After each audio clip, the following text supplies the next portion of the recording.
찾아가는 변호사들의 유한 변호사입니다. 오늘은 그 정인이 사건에 대해서 좀 말씀드리고 싶어서 영상을 준비했습니다. 사건 기간을 간략하게 말씀드리자면 지난 2000년 10월 13일 생후 6개월밖에 안 된 정인이가 3번의 심정지 끝에 사망한 정말 안타까운 사건이 있었습니다. 그날 정인이는 3번의 심정지 끝에 사망을 했는데 온몸에 피투성이가 있었고 그 다음에 찢어진 장기와 발생된 출혈로 인해 복부 전체가 피로 가득 차 있었습니다. 그리고 부검 결과 췌장이 절단되었고 또 후두부, 쇄골, 대퇴골 등 그런 다수의 골절이 발견되기도 한 정말 처참한 사건이었습니다.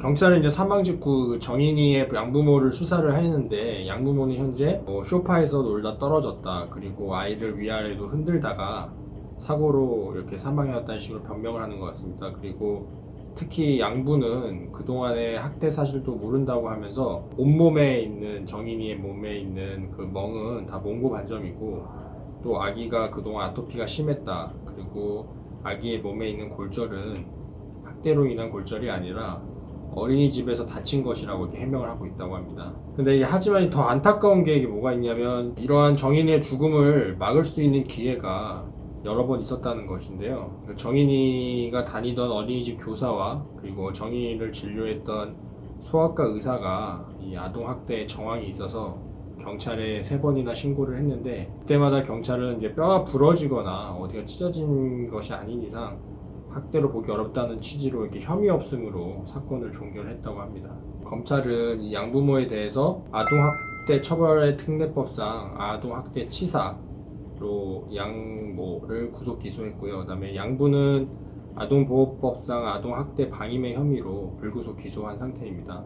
그리고 이제 이게 첫 공판기일이 이제 1월 13일 날 예정되어 있는 상태고요. 지금 많은 사람들이 분노를 일으키는 게 이 양부모가 아이를 과실로 죽인 게 아니고 살인을 한 게 아니냐, 뭐 이런 식의 지금 여론이 굉장히 좀 많은 것 같아요.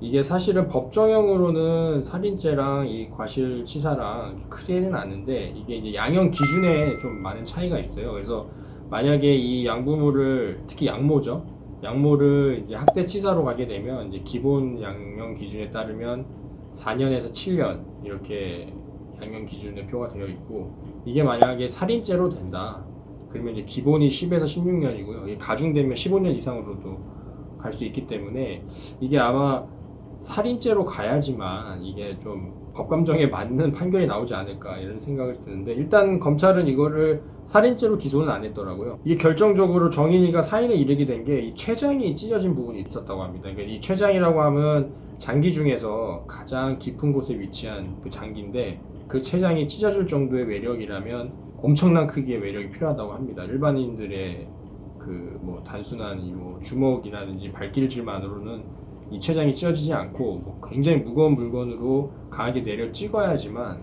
이게 췌장이 찢어질 수 있다고 하니까 아마 검찰에서는 이제 그렇게 주장을 할 것 같아요. 그렇게 해서 아마 이거를 아마 살인죄로 계속 이렇게 주장을 할 텐데, 그래서 이제 제가 말씀드리고 싶은 거는 이제 여러분들께서 좀 진정서를 좀 내주시면 아마 판사도 사람이기 때문에 그런 다수의 사람들이 진정서를 내고 이렇게 행동을 하면 판사님들도 아마 좀 더 그쪽으로 생각이 좀 기울 수가 있거든요. 그래서 이제 진정서를 쓰는 법에 대해서 간략히 말씀드리자면 꼭 넣으셔야 될 게 몇 가지가 있어요. 그래서 가장 중요한 거는 이 사건 번호, 이 재판 진정서가 제출될 이 사건 번호는 꼭 정확히 기재를 하셔야 됩니다. 그래서 이 사건의 사건 번호는 뭐 인터넷에 많이 나와 있기 때문에 그것을 꼭 참조하셔서 사건 번호를 잘 기재하시고요. 그 다음에 이제 진정서를 작성하시는 분의 성함, 그 다음에 뭐 주소, 그 다음에 그분의 서명 날인은 꼭 들어가야 됩니다.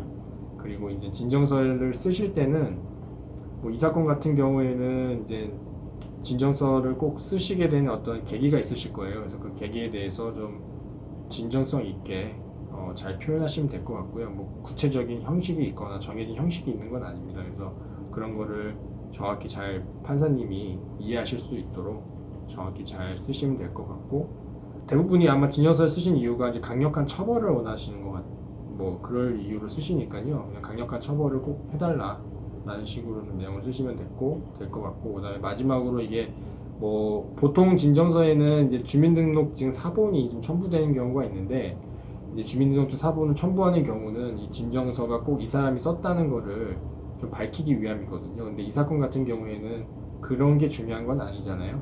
또 진정서의 내용이 중요한 거기 때문에 뭐 주민등록증을 꼭 사본을 첨부하실 필요까지는 없어 보여요, 제 생각에는. 그래서 아까 제가 말씀드린 사건 번호, 그다음에 이름, 그다음 서명 날이, 그다음 진정서의 내용을 진정성 있게 표현하는 것만 좀 유의하셔서 작성하시면 아무 문제가 없을 것 같습니다.